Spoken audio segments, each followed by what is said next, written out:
इस्लामी तारीख में पहली बार 7 फरवरी 1935 को कादियानियों को गैर मुस्लिम करार दिया गया कि अगर कोई शख्स ये अकीदा रखता है कि मिर्ज़ा कादियानी नबूवत के मनसब पर फाइज था और इस पर वही नाजिल होती रही है तो इसके साथ मुसलमान औरत का निकाह जायज़ नहीं और निकाह कायम हो चुका हो तो वो कायम नहीं रह सकता। अस्सलाम वालेकुम दोस्तों, वलीद रिसर्च की वीडियोस में एक बार फिर से खुश आमदीद।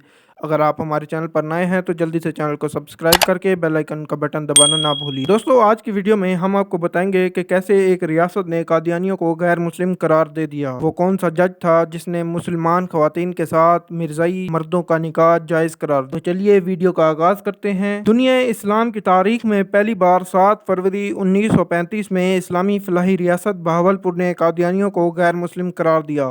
तफसील कुछ यूँ है कि 24 जुलाई 1926 को अहमदपुर शर्किया की अदालत में गुलाम आयशा बीबी की तरफ से मौक़िफ़ पेश किया गया कि मैं मुसलमान हूँ और मेरा निकाह मेरी इजाज़त के बगैर अब्दुल रज़ाक मिर्ज़ाई से कर दिया गया है। मिर्ज़ाई चूँकि आप सल्लल्लाहु अलैहि वसल्लम की ज़ात मुबारक पर सिलसिले ख़त्म नबूवत के कायल नहीं और ये दायरा इस्लाम से खारिज हैं, लिहाजा अब्दुल रज़ाक मिर्ज़ाई से मेरा निकाह मनसूख किया जाए। ये केस अदालत में 1 साल तक ज़ेर समात रहा। मिर्ज़ाइयों की दरख्वास्त पर 7 मई 1927 को ये मुकदमा चीफ कोर्ट बहावलपुर की अदालत में मुंतकिल करने की इस्तदा की गई, जिस पर मुकदमा डिस्ट्रिक्ट कोर्ट बहावलपुर मुंतकिल कर दिया गया। मुद्दई की तरफ से शेखुल जामिया गुलाम मोहम्मद गोटवी अपने दलाइल से 18 जनवरी 1928 को साबित कर देते हैं कि ख़त्म नबूवत का इनकार खरूज ऐनुल इस्लाम है। लिहाजा अगर कोई शख्स ये अकीदा रखता है कि मिर्ज़ा कादियानी नबूवत के मनसब पर फाइज था और इस पर वही नाजिल होती रही है तो इसके साथ मुसलमान औरत का निकाह जायज़ नहीं है, और अगर ये निकाह पहले से कायम हो चुका है तो वो कायम नहीं रह सकता। मगर डिस्ट्रिक्ट कोर्ट के जज मुंशी मोहम्मद अकबर खान ने मुद्दइया गुलाम आयशा के खिलाफ दबाव में आकर फैसला करते हुए निकाह जायज़ करार देते हुए केस खारिज कर दिया। शेखुल इस्लाम गुलाम मोहम्मद गोटवी चैन से ना बैठे और बहावलपुर की चीफ कोर्ट में अपील कर दी। नवंबर 1928 में दौरान समाअत आपने दलाइल से साबित किया कि मसला ख़त्म नबूवत ज़रूरियात दीन में से है।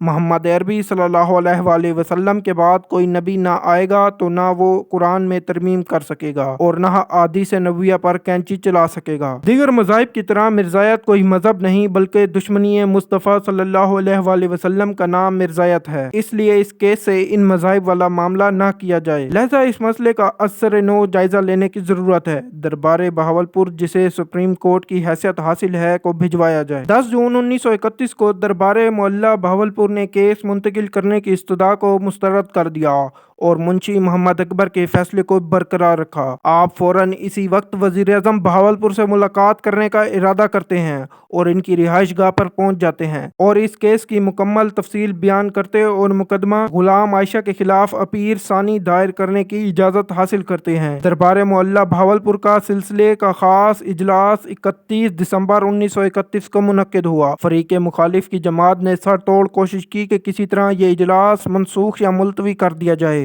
या किसी तौर पर शेखुल जामिया गुलाम मोहम्मद गोटवी को मुकदमे मिर्ज़ायत से ख़त्म करा दे। जब ये सूरत कारगर ना होती नज़र आई तो इस इजलास खास के कोरम को तोड़ने की कोशिश की गई। बिलाखिर ये इजलास अपनी मुकर्रर करदा वक्त पर शुरू हुआ। आपने दलाइल से साबित किया कि आप सल्लल्लाहु अलैहि वसल्लम के बाद नज़ुल वही को कोई गुंजाइश बाकी नहीं, वरना अल्लाह ताला इसको ज़रूर फरमाता और इस पर ईमान लाने का जिक्र ज़रूर करता। लिहाजा मोहम्मद सल्लल्लाहु अलैहि वसल्लम के बाद नबूवत का सिलसिला ख़त्म और नज़ुल वही का बाब भी बंद हो चुका है। मुखालिफ वकील जलालुद्दीन शम्स और बैरिस्टर असदुल्ला खान ने ये आयत पढ़ी, व बिल आखिरात हम यौकिनून, तर्जमा और आखरत पर यकीन रखते हैं। इसमें जो आखरत का लफ्ज़ है इससे मुराद मिर्ज़ा गुलाम अहमद कादियानी है। माज़ल्ला इनकी इस दलील पर दरबार मोहल्ला के तमाम मेंबरान हैरत ज़दा हो गए। हज़रत शेखुल इस्लाम गुलाम मोहम्मद गोटवी ने इस आखरत के लफ्ज़ पर 10 घंटे कुरानी आयात और अहादीस मुबारक के हवाले से दलाइल पेश किए। सदर मजलिस वज़ीर आज़म बहावलपुर सरदार नबी बख्श ने आखिर में फरीक मुखालिफ वकील को मुखातिब करते हुए कहा कि तुमने आखरत से मिर्ज़ाई नबूवत मुराद लेकर ना सिर्फ कुरान पाक की बेहुरमती की है बल्कि तुहीने अदालत के मुर्तकिब भी हुए हो। सज़ा तो बहुत सख्त है मगर सर्द दस्त तुम्हें तादम तहरीरी फैसला बाहर प्लाट में बैठने की सज़ा दी जाती है। बिलाखिर वज़ीर आज़म मुख्तसर फैसला सुनाते हुए अपील मंजूर करते हैं और डिस्ट्रिक्ट सेशन कोर्ट बहावलपुर को असर नो मुकदमा सुनने का हुक्म सादिर फरमाते हैं। पूरे बहावलपुर में इसी खुशी में जश्न भी मनाए गए थे। District and session court Bahawalpur 25 جنوری 1932 سے 7 فروری 1937 تک اس کیس کی اثر نو سماعت کی۔ بالآخر عدالت نے حضرت شیخ الاسلام غلام محمد گوٹھی کے دلائل کو درست قرار دیا اور 7 فروری 1935 کو منشی محمد اکبر کی عدالت نے ہی یہ تاریخی فیصلہ سنایا کہ تمام نبوت کے منکر خارج از اسلام ہیں اور مسلمان خاتون کے ساتھ ان کے نکاح کو منسوخ قرار دیا۔ اس فیصلے کی وجہ سے شیخ الاسلام غلام محمد گوٹھی کو فاتح مرزایت کا لقب دیا گیا۔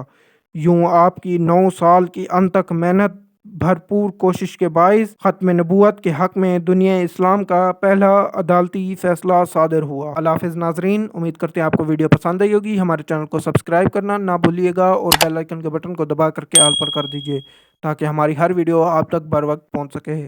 اللہ حافظ، اللہ تعالیٰ آپ سب کا حامی و ناصر۔